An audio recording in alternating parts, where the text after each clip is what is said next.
Section 1. The Weight of the Silverware. I have always believed that the loudest person in the room is the one with the most to lose. Silence isn't just a lack of noise, it's a strategic reserve. That night, as I sat at the far end of the mahogany table in the private dining room of the Gilded Oak, I leaned into that silence. My wife Sarah sat 3 seats away from me, positioned perfectly between her department head and her lead consultant, Julian.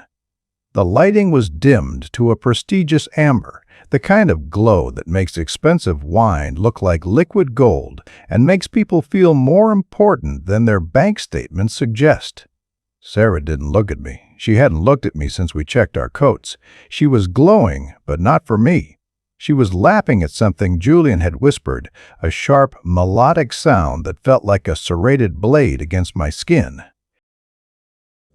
I am a technical architect for a global infrastructure firm. My job is to ensure that foundations, both physical and digital, can withstand immense pressure without cracking. I spend my days calculating stress points and anticipating failure. As I watched Sarah's hand linger just a second too long on Julian's forearm, I realized I was looking at a structural failure in my own life. It wasn't a sudden collapse. It was a slow creeping fatigue in the mortar of our 7-year marriage. I took a slow sip of my water, the ice clinking softly. I was the plus one. To this crowd of high-level marketing executives and brand strategists, I was the quiet husband who worked in tech, a vague, unglamorous utility like plumbing or electricity, useful but invisible. Julian was the opposite. He was all surface tension and polished charisma. He wore a suit that cost more than my first car and spoke in the buzzwords of the perpetually upwardly mobile. He had spent the last hour subtly undermining me, making small, sharp jokes about the backroom guys who keep the world running while the real visionaries decide where the world is going. I stayed silent because I wanted to see how far he would go. I stayed silent because Sarah was letting him go there. She was nodding, her eyes bright with an admiration she used to reserve for our late-night conversations about our future. Now, that future seemed to be evaporating in the steam of the expensive sea bass sitting untouched on my plate. The conversation shifted to the company's recent acquisition of a logistics firm, a firm my company had actually built the back end for 3 years ago. Julian was holding court, explaining how he had streamlined the transition by identifying the weaknesses in the legacy systems. He was lying. I knew the system architecture inside out. He hadn't streamlined anything. He had simply rebranded the existing efficiency as his own innovation. I felt a familiar coldness settle in my chest. It wasn't anger. Anger is messy. This was data. I was collecting data on the man who was currently trying to humiliate me in front of my wife. Then it happened. The table went quiet for a brief moment as the servers cleared the main course. Julian turned his head toward me, a predatory glint in his eyes. He leaned back, spreading his arms across the back of his chair, encroaching on Sarah's space. "So, David," he said, his voice loud enough to command the entire table's attention, "I've been meaning to ask. We're all talking about the vision of the future here, the big moves. But you spend your days looking at servers and code. How does it feel? How does it feel to be the guy who builds the stage but never gets to stand on it? Does it ever get small? Or do you just get used to the shadows?" The question was a blunt instrument. It wasn't meant to be answered. It was meant to label me. Sarah, frozen, her wine glass halfway to her lips. She didn't defend me. She didn't redirect the conversation. She waited, her eyes darting to mine with a mixture of pity and embarrassment. I looked at Julian. I didn't blink. I didn't flush. I let the silence stretch until it became uncomfortable for everyone else at the table. I watched a bead of sweat form at his temple. I realized in that moment that his confidence was entirely dependent on my reaction. If I got angry, he won. If I joked it off, he won. I like the shadows, Julian, I said finally, my voice calm and level. In the shadows, you can see things that people standing in the spotlight usually miss. You'd be surprised how much you can learn when people forget you're in the room. I smiled then, a small, controlled smirk that didn't reach my eyes. The table remained silent. Julian's smirk flickered, a momentary glitch in his persona. He didn't know that I had spent the last 20 minutes noticing the specific model of the encrypted tablet sitting next to his bread plate, the one he'd been using to show Sarah Private's mock-ups. I also noticed he hadn't changed the factory default security protocols for the local guest network we were all connected to. He thought he was the hunter. He had no idea he was sitting in a glass house, and I was the one who knew exactly where the structural glass was thinnest. Section 2. The Ghost in the Network. The rest of the dinner was a blur of forced politeness and Julian's desperate attempts to reclaim the dominant narrative. He tried to pivot back to his visionary status, but the air had changed. My refusal to be humiliated had created a vacuum that he couldn't fill with noise. Sarah remained quiet, her gaze fixed on the tablecloth.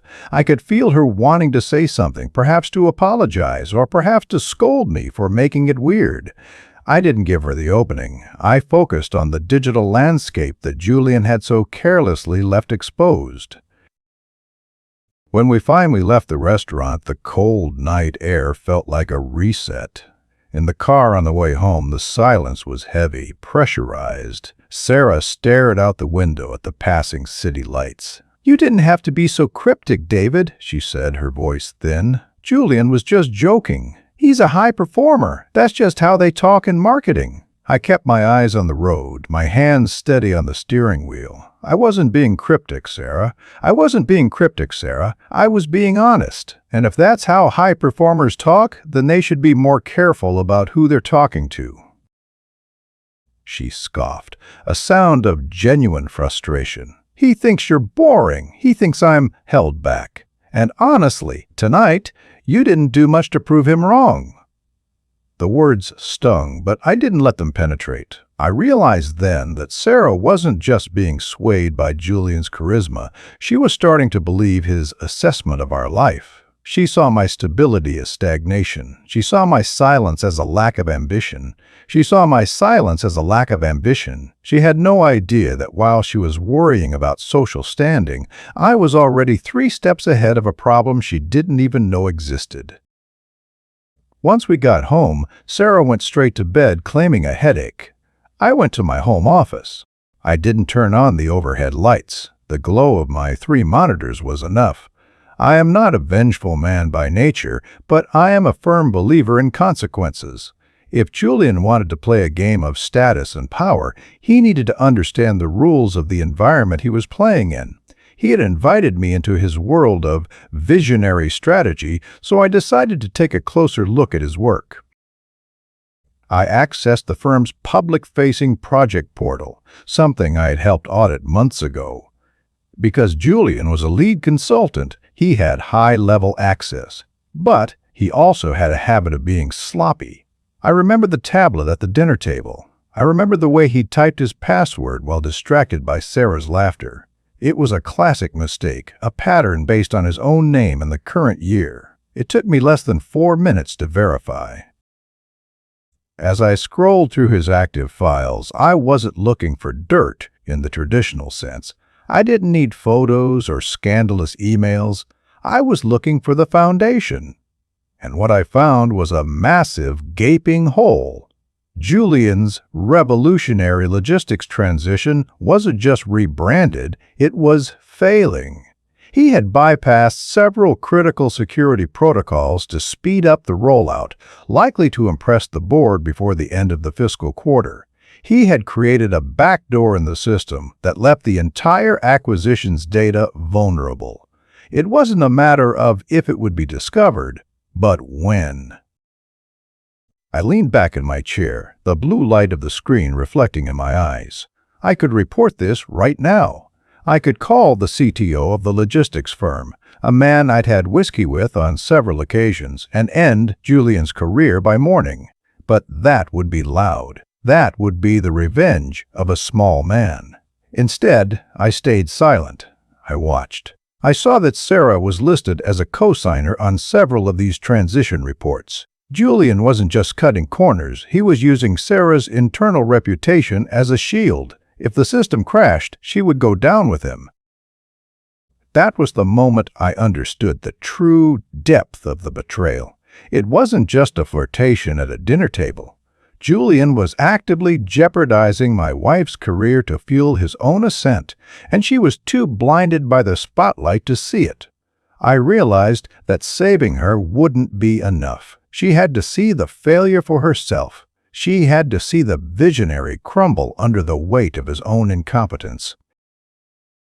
I began to work, but not as a hacker. I worked as an architect. I didn't change his code. I simply set up a monitoring script that would alert me the second the system hit its first major stress test, which was scheduled for Monday morning during the global sync. I also noticed a small hidden folder on Julian's drive titled Personal Strategy. Curiosity, a trait Julian clearly lacked when it came to his own security, led me to click. Inside were drafts of a proposal to restructure Sarah's department, a proposal that effectively removed her from her leadership role and placed her directly under his mentorship. He wasn't trying to help her, he was trying to own her. I closed the laptop and sat in the dark for a long time. I thought about the smirk I had given him at the restaurant. It had been an instinctual reaction then. Now it was a promise. The pressure was rising, and Julian was the only one who didn't know the pipes were about to burst.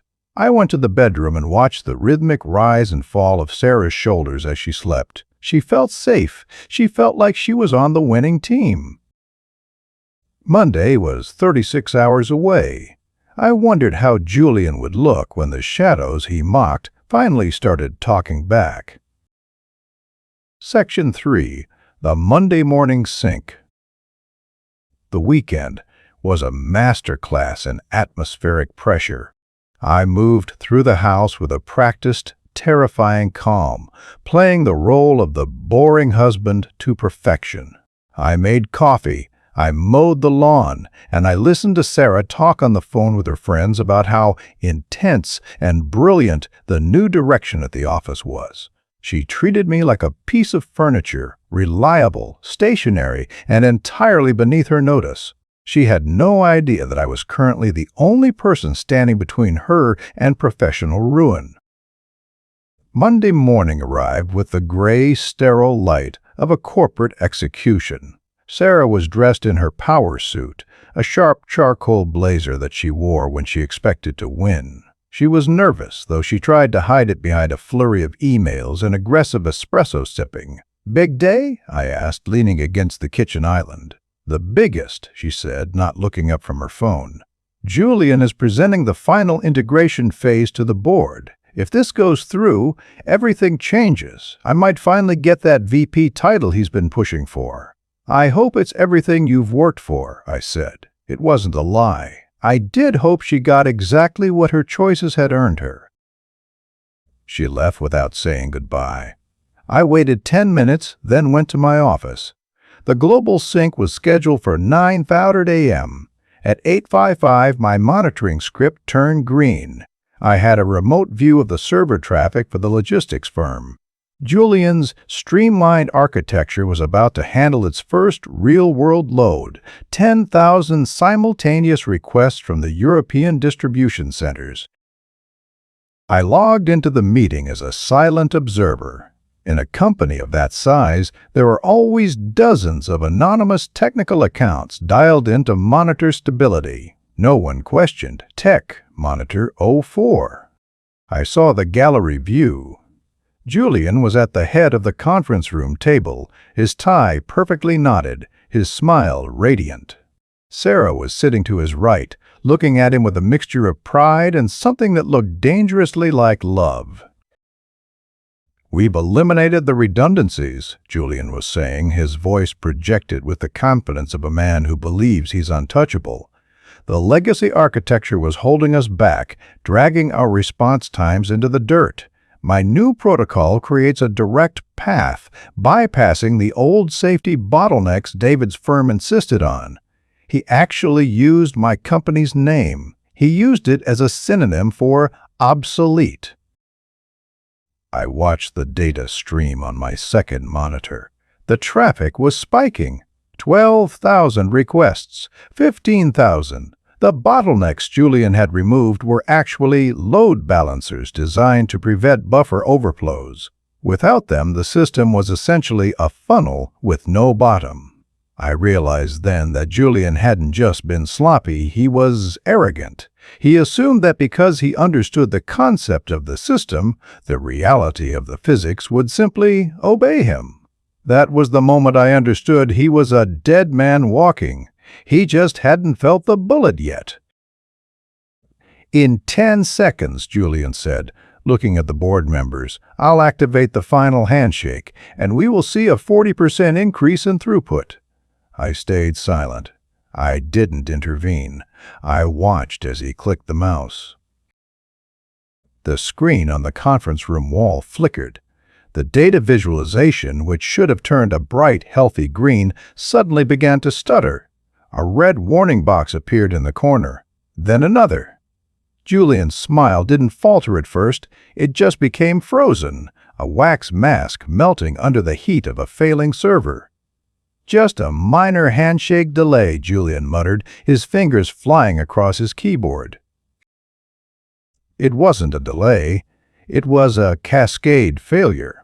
Because he had bypassed the security protocols, the system was now interpreting the legitimate traffic as a DDoS attack and was beginning to hard-lock the encrypted databases to protect the integrity of the data. "Julian?" Sarah's voice was small, cutting through the murmurs of the board. "The dashboard is turning black."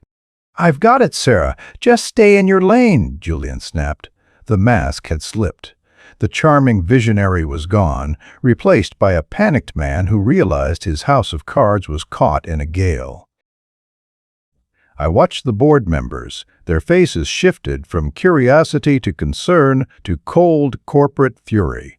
These were people who didn't care about visions. They cared about uptime, and right now their multi-million-dollar acquisition was a brick. I stayed silent because I wanted Julian to drown in his own noise. I stayed silent because I wanted Sarah to see exactly who she had traded her loyalty for. The silence in my office was a sharp contrast to the chaotic audio coming through my headset. I could hear Julian sweating. I could hear the panicked clicks of his mouse. Then, the CEO of the logistics firm spoke. "Julian, get the tech lead from the infrastructure firm on the line. Now, we need a rollback." I didn't authorize a rollback point," Julian stammered. "It would have taken too much storage space, I thought." "You thought?" The CEO's voice was like a guillotine. That was the moment I understood that the shift had begun. The invisible power was moving. I wasn't just a husband in the shadows anymore. I was the only person who knew how to turn the lights back on. Section 4. The Art of the Controlled Descent. The fallout was instantaneous. The meeting was adjourned in a state of high-alert panic. Julian was left in a room that was suddenly very empty, despite Sarah still sitting next to him. I watched through the camera as he put his head in his hands. Sarah didn't touch him. She was looking at the black screen, her face pale. She was realizing that her name was on the sign-off documents for this disaster. I didn't call her. I didn't text. I waited. An hour later, my personal phone rang. It was the CTO of the logistics firm, Marcus. He was a man who valued competence above all else. "David," he said, skipping the pleasantries, "I'm looking at a total system lockout. We're losing $500,000 an hour installed shipments. My lead consultant is currently hyperventilating in a bathroom stall. Tell me you have a back door." "I have the architecture, Marcus," I said, my voice steady, "but I'm not on the clock for you anymore." Julian made it very clear that my firm's involvement was a bottleneck. Julian is a corpse, Marcus growled. I need an architect. I need the guy who actually knows where the bones are buried. What do you want? I realized this was the moment. This was the quiet power shift. I didn't want money. I didn't want a promotion. I wanted the truth to be the only thing left standing. I want full administrative control, I said, and I want a witness. I'm going to fix this, but I want Sarah and the board to see exactly what went wrong. I want the logs opened, no scrubbing, no rebranding. Done, Marcus said. Just fix it. I began the recovery process. It was delicate work, like performing surgery on a heartbeat. I had to slowly reintroduce the load balancers while tricking the security system into thinking the attack was over. As I worked, I could see the internal communications of Sarah's team. Julian was already trying to frame her. He was sending messages to the CEO, suggesting that the security bypass had been Sarah's idea to meet the deadline. I stayed silent, but I saved every one of those messages. By 2000 p.m., the system was breathing again. The data began to flow. The black dashboard turned a steady, reliable amber, the color of the foundations I built. I received a text from Sarah. "Are you home? Something happened. I need to talk." I didn't reply. I went to the kitchen and started preparing dinner. I chopped vegetables with a slow, rhythmic precision. I was the boring husband again. When Sarah walked through the door at 6:00 p.m., she looked like she had aged 5 years. Her power suit was wrinkled. Her hair was messy. She looked at me, and for the first time in months, she really saw me. There was no pity in her eyes. There was only fear. "The system crashed," she whispered, dropping her bag on the floor. "Everything Julian built, it was a lie, David. He tried to blame me. He told Marcus that I was the one who authorized the bypass." I continued chopping the carrots. "I know," I said. She froze. "How do you know?" "I was the one Marcus called to fix it," I said, finally looking up. I didn't shout. I didn't gloat. I just held her gaze. "I've been watching the whole time, Sarah. I've been watching the whole time, Sarah. I saw the messages he sent about you." She sank into a kitchen chair, her legs giving out. "Why didn't you say anything? At dinner, why didn't you tell me he was dangerous?" "I tried," I reminded her softly. "I told you I liked the shadows because you can see things others miss. You told me I was being cryptic. You told me I was boring." "David, he's at the house," I interrupted. Sarah blinked. "Who?" "Julian," I said, pointing to the window. A sleek, expensive car was pulling into our driveway. "He doesn't know I fixed the system. He thinks it's still down. He's here to coordinate a defense with you, or, more likely, to make sure you stay quiet while he buries you." I stayed silent as the doorbell rang. I felt a surge of rising psychological pressure, but it wasn't mine. It was the pressure of the truth finally catching up to the lie. "Do you want to know how it feels, Sarah?" I asked, echoing Julian's question from the dinner. "What?" she whispered. "To be the one who knows what happens next," I said. I wiped my hands on a towel and walked toward the door. "Stay in the kitchen. Don't say a word. Just listen. You'd be surprised how much you can learn when people forget you're in learn when people forget you're in a one." I opened the door. Julian stood there looking frantic, his expensive suit soaked with sweat. He didn't even look at me. He tried to push past me to get to Sarah. "Sarah, we need to sync," he blurted out. "I've talked to a few people, and if we both say the server error was a manufacturer defect in the hardware David's firm provided, we can." He stopped. He finally looked at me. I was standing there, blocking the path, a small, controlled smirk on my face. "Hello, Julian," I said. "How does it feel?" Section 5. The Anatomy of a Collapse. Julian's face went through a fascinating series of transitions. First, there was the irritation of being interrupted by someone he considered an obstacle. Then, a flicker of confusion. Finally, a cold, dawning realization as he looked past me into the dimly lit hallway. He was expecting a panicked accomplice in Sarah. Instead, he found a house that felt like a trap. "David," he said, trying to regain his footing, his voice cracking slightly. "This is a work matter. It's urgent. Sarah and I need to coordinate before the morning briefing." "There won't be a briefing, Julian," I said, my voice barely above a whisper. I didn't move from the doorway. I occupied the space with the immovable weight of a man who knows he holds every card in the deck. The system is already back online. Marcus and the board have been reviewing the logs for the last 3 hours. They aren't looking for a manufacturer defect anymore. They're looking for the person who manually disabled the load balancers. Julian stepped back, his heel catching on the edge of the porch. The arrogance that had defined him at the restaurant, the way he had leaned over the table and laughed at my small life, was gone.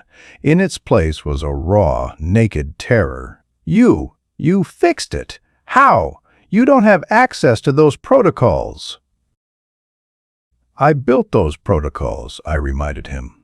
"I stayed silent at dinner because I wanted to see if you were actually as good as you claimed to be. I realized that night that you weren't a visionary. You're a decorator. You paint over the cracks and hope the sun never shines too bright. But today, the sun came out." I stepped forward, forcing him to take another step back into the shadows of the porch. I realized then that the power had completely shifted. It wasn't about who had the loudest voice or the most expensive suit. It was about who understood the foundation. Julian was standing on air. "I saw the messages, Julian," I continued. "The ones where you tried to shift the liability to Sarah. You thought she was an easy target because she trusted you. You thought I was a non-factor because I didn't feel the need to impress you." "David, listen, we can work this out," he started, his hands coming up in a placating gesture. "I can make sure Sarah gets the credit for the recovery. I can tell Marcus it was her idea to bring you in. We can still make this look like a win for her." "That was the moment I understood," I said, speaking more to myself than to him. "You think everyone is as hollow as you are. You think loyalty is something you trade like a commodity." From the kitchen, I heard the soft sound of a chair scraping against the floor. Sarah appeared in the hallway, standing just behind me. She didn't look like the confident executive who had left that morning. She looked like someone who had just woken up from a long, expensive fever dream. "I heard it all, Julian," she said. Her voice was flat, devoid of the admiration he had spent months cultivating. "I heard you try to blame me. I heard you try to use David's work to save your own skin even now." Julian looked at her, and for a split second, I saw him try to dial up the charm. He tried to soften his eyes to find that magnetic frequency that had worked so well before. But the light was different now. The amber glow of the restaurant was gone, replaced by the cold, honest porch light of our home. "Sarah, honey, I was just trying to create a buffer," Julian lied, his voice reaching for a desperate intimacy. "I was protecting you." "You weren't protecting her," I said, cutting him off. "You were using her as a shock absorber, but you miscalculated the stress point. You thought I was the weak link in this structure. You forgot that I'm the one who calculates the load." I reached into my pocket and pulled out a small USB drive. I didn't hand it to him. I just held it up so the light caught the metal casing. "This contains the full forensic trail, every bypass, every login, and every message you sent today. I've already sent a copy to Marcus. This one is just a reminder of the silence you should have kept." The silence that followed was heavy. It was the kind of silence that precedes a total structural failure. Julian looked at the drive, then at Sarah, then at me. He realized there was no pivot left, no strategy, no vision. "Get off my porch, Julian," I said. He didn't argue. He didn't shout. He turned and walked to his car, his movements stiff and clumsy. As he drove away, the roar of his engine felt pathetic, a loud noise in a world that had already moved on from him. Section 6. The Weight of the Truth. The house was quiet again, but it wasn't the same silence as before. The tension hadn't vanished, it had simply changed shape. I walked back into the kitchen and picked up the knife to finish the carrots. My hands were still perfectly steady. Sarah stood in the doorway, watching me. She didn't come closer. "You knew," she whispered. "You knew everything before we even went to that dinner." "I knew the system was vulnerable," I said, not looking up. "I didn't know you were helping him hide the cracks. That was the part I had to see for myself." "I didn't know, David," she said, her voice trembling. "I thought he was helping me. I thought he was opening doors that you didn't care about." "I stayed silent because I wanted you to see the doors he was actually opening," I replied.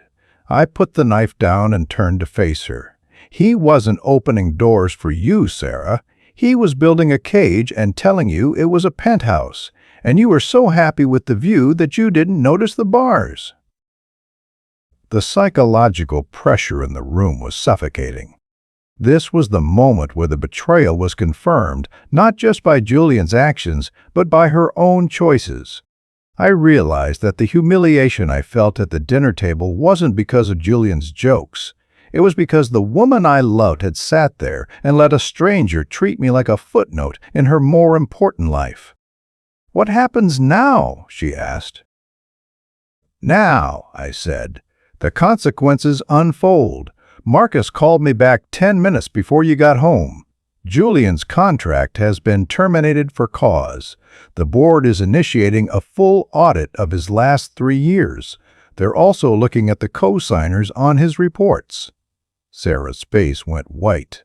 "My name is on those reports." "I know," I said, "and because I fixed the system, I was able to provide the logs that show your credentials were used while you were in meetings elsewhere. Julian was using your login to authorize his bypasses. I proved it was him, not you." She let out a breath she seemed to have been holding for days. She took a step toward me, her hands reaching out. "David, thank you. I don't know what to say. I was so wrong about him. I was so wrong about everything." I stepped back just an inch. It was a small movement, but it felt like a canyon opening between us. "I didn't do it to save your career, Sarah. I did it because the architecture shouldn't be compromised by someone like him. I did it because I'm good at my job." The realization hit her then. I wasn't the hero in this story, and I wasn't the victim. I was the architect. I had managed the collapse so that the debris fell exactly where I wanted it to. I had protected her from the legal fallout, but I hadn't protected her from the truth of her own disloyalty. "You're leaving," she said, her voice cracking. "I realized something tonight," I said, my voice calm and level. "You asked Julian how it felt to be the guy in the shadows. You laughed when he said I was small. But the thing about the shadows is that they don't change. They're consistent. They're honest. You, on the other hand, you change with the lighting." I picked up my keys from the counter. I had packed a small bag earlier that afternoon while she was at the office, hidden in the back of my closet. I didn't need to explain it. I didn't need to shout. The power shift was complete.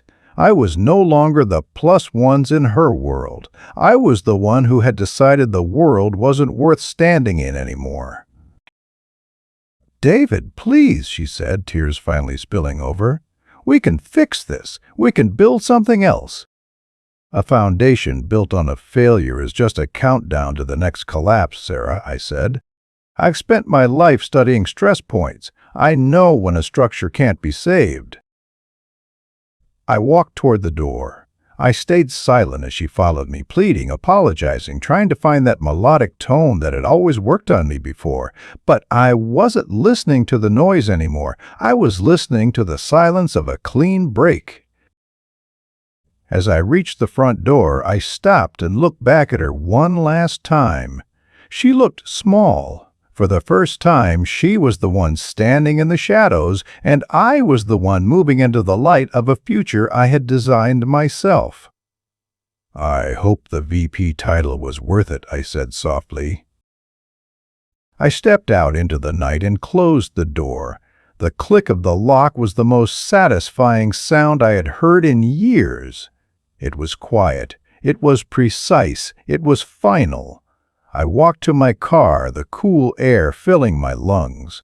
I thought about Julian, who was currently watching his life dissolve. I thought about Sarah, who was standing in a house that suddenly felt much too big. And I smirked. I realized I didn't need to know what happened next. I had already written the ending. Section 7. The Cold Clarity of Aftermath. The city at night is a different machine than it is during the day. As I drove away from the house, the streetlights blurred into long, continuous lines of gold, reminding me of the data streams I had watched only hours before. I checked into a hotel, a quiet, high-end place where the staff moved with a professional invisibility I've always respected. I didn't need a grand suite. I just needed a space where the air wasn't thick with the scent of Sarah's perfume and the lingering echoes of Julian's laughter. I sat by the window on the 14th floor, looking down at the grid.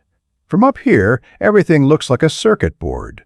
People think they are moving with free will, but they are following the paths laid out for them by architects they will never meet. I was one of those architects. For 7 years, I had built a life for Sarah and me, ensuring the bills were paid, the investments were sound, and the future was secure. I had been the silent ballast, and like ballast, I was only noticed once I was gone and the ship began to tilt. My phone buzzed on the nightstand. It was Marcus, the CTO. "David," he said, his voice sounding tired but resolved. The board finished the preliminary review. Julian tried to access the server logs one last time from a remote VPN about 20 minutes ago. My security team flagged it immediately. He's truly finished. He's lucky we aren't filing criminal charges for data tampering. "And Sarah?" I asked. I kept my voice neutral, a professional inquiry into a structural component. "She's being placed on administrative leave while we finish the audit," Marcus sighed. "Technically, your evidence cleared her of malicious intent, but the negligence, the board is struggling with that." She let a consultant use her credentials. In our world, that's a cardinal sin. She's not being fired, but the VP track is dead. She'll likely be moved to a lateral position in a smaller regional office, if she stays. "She'll stay," I said. "She cares too much about the status to walk away with nothing." "You sound like you're talking about a stranger, David," Marcus noted. "Maybe I am," I replied. "I spent a long time looking at the version of her I wanted to see. Today, I just looked at the source code." After I hung up, I felt a strange sense of equilibrium. There was no rush of adrenaline, no heat of revenge. Just a quiet, cool satisfaction. I realized that Julian's mistake hadn't been the sloppy code or the bypassed security. It was the belief that he was the protagonist of the story. He thought he could humiliate me because he mistook my restraint for weakness. He didn't understand that the man who holds the door open is also the man who can lock it. I opened my laptop one last time that night. I wasn't looking at work. I was looking at my own personal accounts. I had been preparing for this for longer than I cared to admit. The stress points in our marriage hadn't appeared overnight. I had seen the micro-fractures months ago. The way Sarah would hide her screen when I walked by. The way she stopped asking about my day. I had already diverted my personal bonuses into a separate, private trust. I had already consulted with a firm that specialized in discrete transitions. I stayed silent because I was waiting for the final load test. I was waiting to see if she would choose the noise or the foundation. She had chosen the noise, and now she would have to live in the silence that follows the crash. I realized then that I wasn't just an architect of systems. I was an architect of my own freedom. The boring husband had designed a perfect exit strategy. I looked at the clock. It was 3:30 a.m.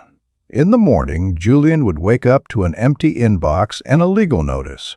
Sarah would wake up to an empty house and a career in ruins. And I would wake up to a world that was finally, perfectly under my control. Section 8. The Final Moral Closure. The divorce was settled 3 months later. It was as quiet and efficient as everything else I do. Sarah tried to fight at first, tried to appeal to the years we shared, but my lawyers presented the documentation, not just of the corporate failure, but of the systematic way I had maintained our life while she was looking for a way out. In the end, she signed. She had no leverage. I had the data. I saw her one last time at a professional conference in Chicago. It was a large, sprawling event, the kind where you can easily avoid someone if you want to.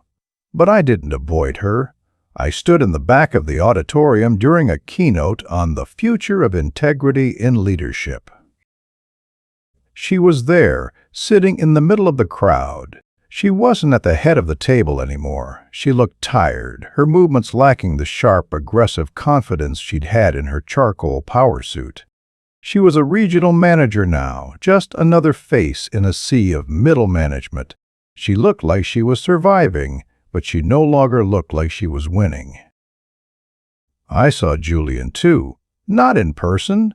He wasn't invited to these kinds of events anymore. I saw his name in a small industry blog post about career lessons, the danger of shortcutting. He was working as a freelance copywriter for a small marketing firm in the Midwest. The visionary was writing taglines for local HVAC companies. He had become exactly what he feared, small. As I walked out of the auditorium, I felt a hand on my shoulder. It was Marcus. He had officially moved my firm to a permanent retainer as their lead security consultants. "Good talk," he asked, nodding toward the stage. "Insightful," I said. Though I think most people here are still looking at the wrong things. They're looking at the speakers. They should be looking at the people who built the stage. Marcus laughed. "Always the architect, David. By the way, I heard Sarah tried to reach out to you last week. Something about a recommendation for a new position in London?" I stayed silent, I said. "Naturally," Marcus smiled. "Silence is your brand." I walked out of the conference center and into the brisk Chicago air. I didn't feel the need to gloat. I didn't feel the need to check my phone to see if she had messaged me. I had achieved the only thing that truly matters in a world of noise, moral clarity. I had acted with competence. I had protected what was mine, and I had allowed the people who valued surface over substance to sink into the shallow water they preferred. I realized as I watched the sunset reflect off the glass skyscrapers that I was no longer in the shadows. I was the one who defined where the shadows fell. I had survived the humiliation, I had endured the betrayal, and I had emerged not with a loud victory, but with a quiet, unshakable dominance. The listener, the viewer, the +1, they all think the person talking is the one in charge. But as I hailed a cab and headed toward the airport, I knew better. The power isn't in the speech. The power is in the structure. And my structure was perfect. I looked at my reflection in the window of the cab. I wasn't smirking anymore. I was just calm. The game was over. The foundation was set. And for the first time in my life, I didn't have to calculate the stress points. I was the one who decided how much weight the world could hold. I leaned back and closed my eyes, letting the quiet of the ride take me home. The silence wasn't a trap anymore. It was a reward. Thank you for watching. Don't forget to like, comment, share, and subscribe.